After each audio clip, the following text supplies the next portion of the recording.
J'espère que vous allez bien, j'espère que vous vous portez bien. Nous avons parlé tout à l'heure, aujourd'hui le 11 mai 2025, de ces révélations fracassantes, de ces accusations extrêmement graves colportées ou formulées ou adressées par une enquête journalistique publiée par le journal Le Dimanche, l'un des titres de la presse francophone, de la presse française hebdomadaire, les plus influents, les plus prestigieux et les plus lus de France. Le GDD, vous pouvez revoir l'émission de tout à l'heure, a rapporté de nouveaux éléments, en citant des éléments, rapporté de nouvelles accusations contre les autorités algériennes dans l'affaire des agressions, des kidnappings, des enlèvements, des séquestrations, des menaces et intimidations ciblant orchestrées contre les opposants algériens à l'étranger, notamment sur le territoire français, en indiquant plutôt des éléments matériels nouveaux. L'enquête du GDD a parlé des messages et d'échanges entretenus entre le principal accusé de l'affaire Ahmed DZ avec deux diplomates en poste, anciennement en poste au consulat d'Algérie à Créteil et à l'ambassade d'Algérie à Paris, et qui ont été rapatriés précipitamment par l'Algérie pour leur éviter une arrestation et une inculpation officielle par les autorités judiciaires françaises. Les autorités judiciaires françaises, à travers le parquet national antiterroriste du tribunal judiciaire de Paris, ont convoqué officiellement ces deux diplomates algériens, et ils ont même demandé la levée de leur immunité, la levée de leur immunité diplomatique. Donc les autorités judiciaires françaises citent et accusent pour le moment deux responsables de la diplomatie algérienne, qui sont l'adjoint consul du consulat d'Algérie à Créteil et le premier secrétaire de l'ambassade d'Algérie à Paris, comme étant deux responsables ayant participé directement à l'organisation du kidnapping et de la séquestration d'Emir DZ, blogueur et cyberactiviste algérien. Mais le GDD ne s'arrête pas là, puisqu'il a parlé, comme on l'a expliqué dans l'émission précédente, d'un tracker qui a été placé dans le véhicule d'Emir DZ, et un tracker et l'exploitation technique ce tracker a mené vers une adresse IP liée au siège de l'ambassade d'Algérie en France. Il parle d'échanges avec un responsable des services secrets algériens à Alger. Il parle aussi d'une somme de 50 000 € qui a été utilisée pour rémunérer les exécutants de l'enlèvement d'Emir DZ. Il parle de la fuite précipitée des responsables du consulat d'Algérie à Créteil et de l'ambassade d'Algérie, qui sont des éléments des services secrets algériens, plus exactement de la direction de la documentation de la sécurité extérieure, de l'enseignement extérieur algérien. Que pensent les autorités algériennes de ces nouvelles accusations? L'enquête du GDD, l'auteur de l'enquête, Mohamed Sifaoui, il clôture son enquête en disant que, sollicités par différents billets, les représentants d'Alger ont refusé de nous répondre. Les représentants de l'État algérien ont refusé de nous répondre. Nous avons insisté auprès de quelques sources que nous connaissons, pour leur demander des réactions officieuses. Aucune source officielle n'a voulu nous parler. Ni l'ambassade d'Algérie à Paris, ni le ministère algérien des Affaires étrangères, ni un diplomate déclaré, ni une source sécuritaire déclarée. Ce sont des sources officieuses qui ont accepté de nous parler en nous apportant les réponses suivantes. D'abord, en toute vraisemblance, les autorités algériennes démentent une nouvelle fois les graves accusations formulées par le GDD. Un nouveau démenti catégorique. Selon nos sources, tout ce qui a été révélé par l'enquête du GDD n'est pas versé dans le dossier judiciaire.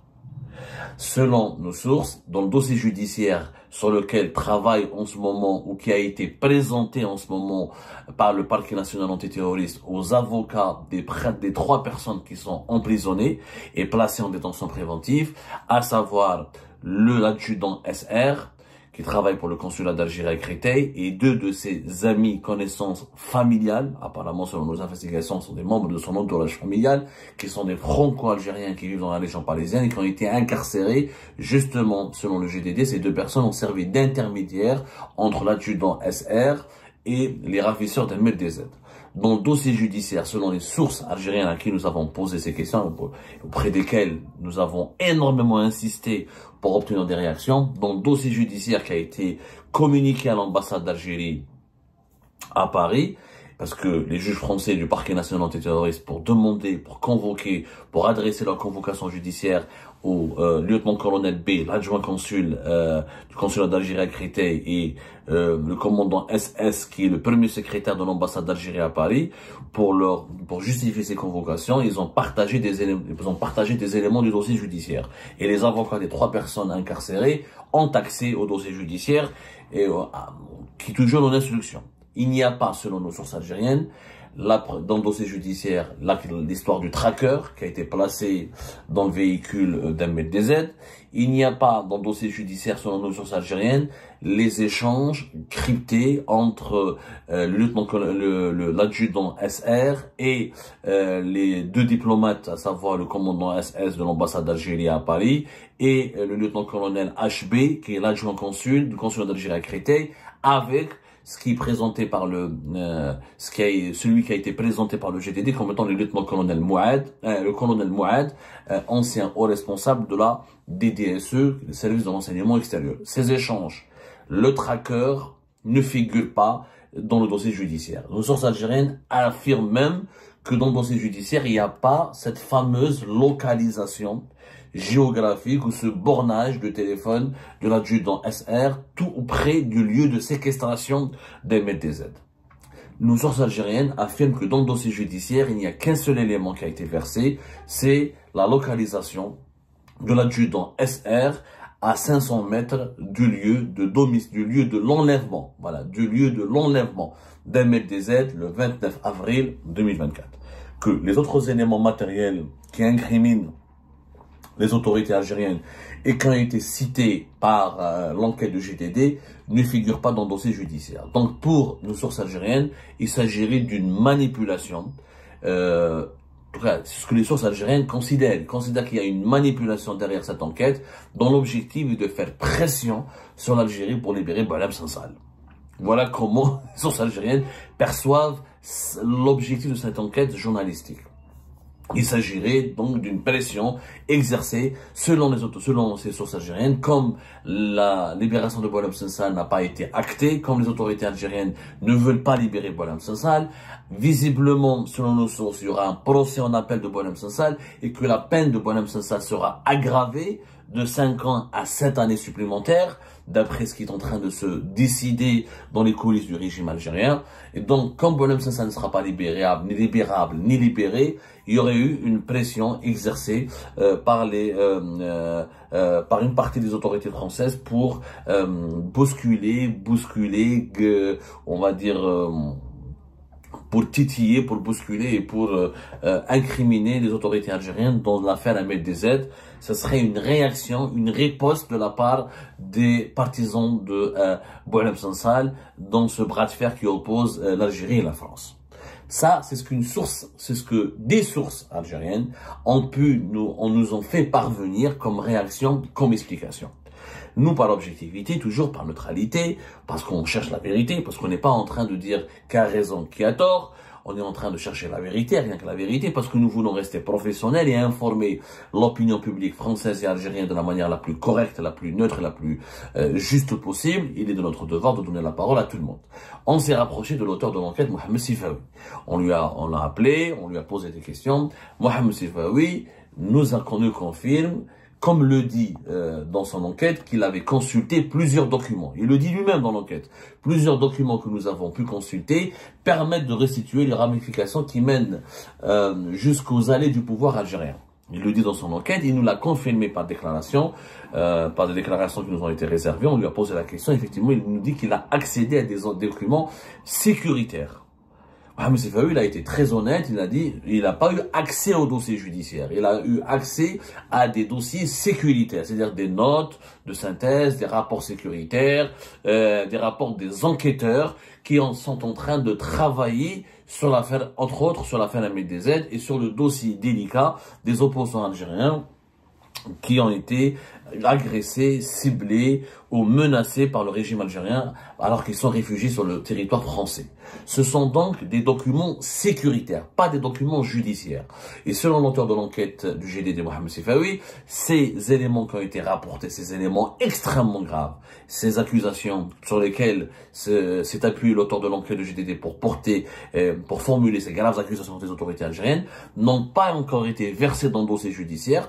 Pourquoi? Parce que l'exploitation technique d'un certain nombre de preuves, d'un certain nombre de matériaux, a fourni des conclusions que depuis une semaine, il y a à peine de cela une semaine, l'exploitation technique menée par les services de sécurité français sur certains matériaux, comme le tracker qui a été retrouvé à bord du véhicule calciné d'MLDZ, comme les appareils électroniques qui appartenaient à l'adjudant SR, leur exploitation technique a pris du temps et les conclusions de cette exploitation technique, c'est-à-dire des enquêtes menées, l'analyse des logiciels, l'analyse des contenus qu'il y avait dans les smartphones, les outils informatiques de l'adjudant SR, son ordinateur, ses smartphones, ses flash disks, etc. L'analyse technique du tracker qui a été retrouvé dans un très mauvais état parce que le véhicule a été calciné, mais il y a toujours des pièces électroniques, des cartes des puces, et toujours un matériel ou des matériaux électroniques qui sont retrouvés, même dans un mauvais état.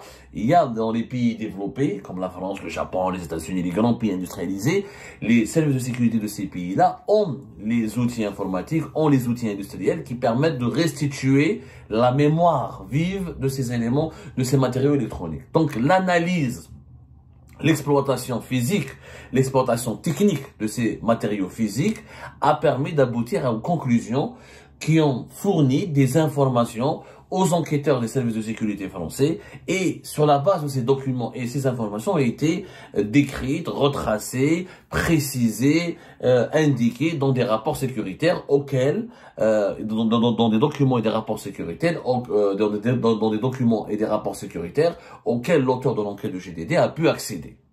Donc, ces éléments vont être versés dans le dossier judiciaire et seront, comme on dit, judiciarisés. C'est-à-dire que les juges du parquet national antiterroriste vont les utiliser ou vont les inclure prochainement dans leur investigation, dans leur instruction judiciaire. Donc, ce sont des éléments sécuritaires pour le moment. Ce ne sont pas des éléments judiciaires. L'auteur de l'enquête a été extrêmement honnête là-dessus. Qu'est-ce qui va se passer dans les jours à venir? Où les justices françaises, la justice française, à travers le parquet national antiterroriste, va confirmer ces informations, les informations qui ont été révélées par le GDD. Il va utiliser ces éléments, nouveaux éléments physiques. Encore une fois, c'est des éléments physiques, c'est des éléments matériels, à savoir l'exploitation, les conclusions, les rapports sécuritaires qui sont issus de l'exploitation des smartphones et outils informatiques de l'adjudant SR et du tracker de l'objet qui a été retrouvé à bord du véhicule d'MLDZ. Et donc, ils vont renforcer les accusations et la mise en examen des principaux suspects qui sont cités dans l'affaire MLDZ. Ça peut permettre au juge français d'adresser des convocations à d'autres nouveaux suspects. Ça pourrait être le colonel Moued, ça pourrait être le patron de la DDSE, le général Sader, ça pourrait être l'ancien patron de la DDSE algérien, le général Mahana Djebal, ça peut être d'autres responsables de l'ambassade d'Algérie. L'enquête se poursuit en réalité. L'enquête se poursuit et elle risque d'aboutir à de nouvelles révélations. L'auteur de l'enquête d'ailleurs nous promet un troisième volet. Il y a un troisième volet qui est en cours de préparation et que le GDD pourrait publier dans les semaines à venir. Donc, il y aura éventuellement de nouvelles révélations puisque l'enquête sécuritaire progresse et l'enquête judiciaire progresse. Donc, tout n'est pas encore bouclé. Les investigations sécuritaires et judiciaires n'ont pas encore définitivement abouti. Donc, l'enquête est toujours en cours. Il se pourrait qu'il y ait d'autres révélations. Comme c'est une enquête qui s'appuie sur des éléments matériels, les éléments matériels, leur exploitation, vous savez, quand on exploite des smartphones, retrouver l'historique, les contenus, etc. C'est un travail qui prend beaucoup de temps, d'autant plus que j'imagine que l'adjudant SR aurait effacé, ces conversations, a effacé ces données. Est-ce que c'est le même smartphone qui a été utilisé au moment de l'enlèvement des avis ou pas? On ne sait pas. Donc il y a beaucoup de zones d'ombre encore que soulève ce dossier-là. Du côté des autorités algériennes, les sources les plus proches des autorités algériennes sont toujours dans le démenti. À chaque fois qu'on leur donne, on leur pose des questions, elles sont toujours dans le démenti. Quand on leur a parlé de la question du tracker, une source algérienne nous a dit, mais il faut être vraiment fou, il faut être vraiment con pour que les services secrets algériens téléguident ou utilisent ou, comment dirais-je, utilise un tracker à bord du véhicule de MDZ pour le relier à une adresse liée à l'ambassade d'Algérie. C'est-à-dire, ils ne font pas se griller. À moins que les services secrets algériens sont devenus amateurs, sont devenus des pieds nickelés, c'est-à-dire des personnes qui bâclent, qui sont pas rigoureuses, qui sont pas disciplinées, qui sont pas des professionnels, ce serait vraiment invraisemblable. En tout cas, les sources algériennes mettent en cause le récit, remettent en cause le récit qui a été rapporté par le GDD. Ce sont des réactions officieuses. Il n'y a pas de réaction officielle. Donc, en l'absence de réaction officielle, le doute est permis. Donc, moi, je ne comprends pas, encore une fois, pourquoi les autorités algériennes ne réagissent pas, parler en répondant aux faits. Et surtout, le point le plus dérangeant, c'est le départ de ces responsables algériens qui ont été rapatriés en Algérie juste après le déclenchement des enquêtes sur l'affaire Ahmed Dezed. Il s'agit du premier secrétaire de l'ambassade d'Algérie à Paris. D'ailleurs, une source nous dit que c'est pas vrai. Il avait quitté bien avant juillet 2024, qu'il avait demandé une mutation à l'étranger pour des raisons familiales. Quant à l'adjoint consul de Créteil, il aurait été il n'y a pas de raison, il n'y a pas d'information vraiment crédible qui circule pour justifier son départ et son rapatriement en décembre 2024. Donc le départ de ces deux personnes, les deux suspects, les deux accusés, ils sont plus suspects, là ils sont accusés puisque les autorités judiciaires françaises ont demandé la levée de leur immunité diplomatique. Donc ils sont plus suspects, ils sont accusés. Donc leur départ précipité renforce les doutes ici en France et renforce les suspicions des autorités françaises concernant leur implication et concernant leur engagement réel et effectif dans l'organisation du kidnapping, de la séquestration d'Ahmed Dezed. Voilà ce que nous avons pu obtenir comme réaction. C'est un travail extrêmement difficile. Encore une fois, notre mission à nous est de rapporter une information la plus juste, la plus vraie et la plus proche de la vérité, pas la plus proche, mais la plus vraie possible. Nous voulons donc donner la parole à tout le monde.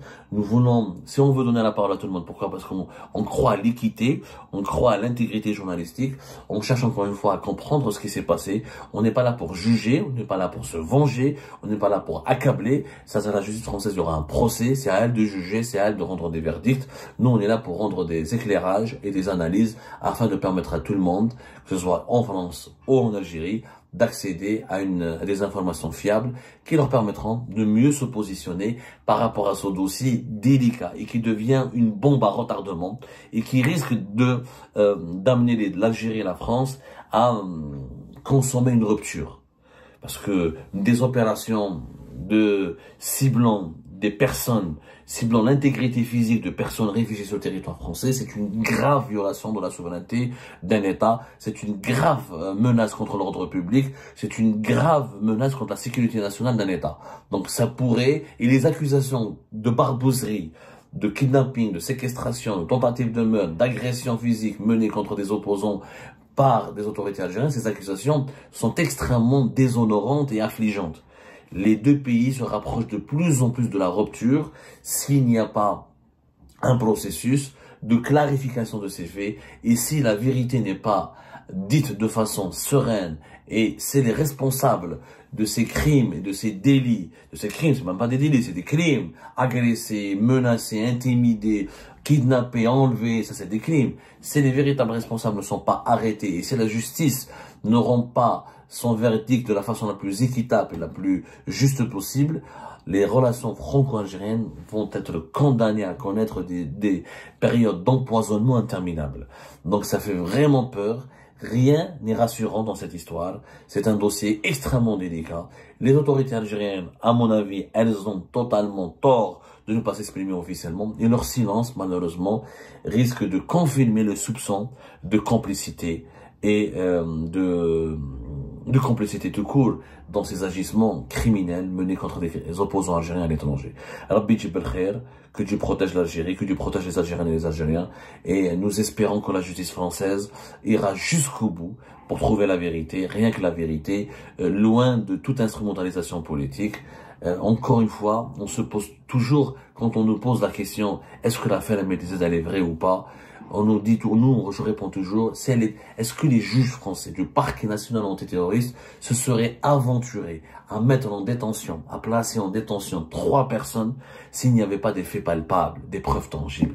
La justice en France n'accepte pas l'instrumentalisation politique, n'accepte pas, comme l'a dit l'auteur de l'enquête Mohamed Sifawi, les juges français ou les enquêteurs français qui travaillent sur cette enquête ne font pas, c'est pas pour ces beaux yeux qu'ils vont accabler ou qu'ils voudraient accabler les autorités algériennes ou les responsables algériens. À un moment donné, il faut que la vérité triomphe, il faut que la vérité soit rendue publique pour que justice puisse être faite.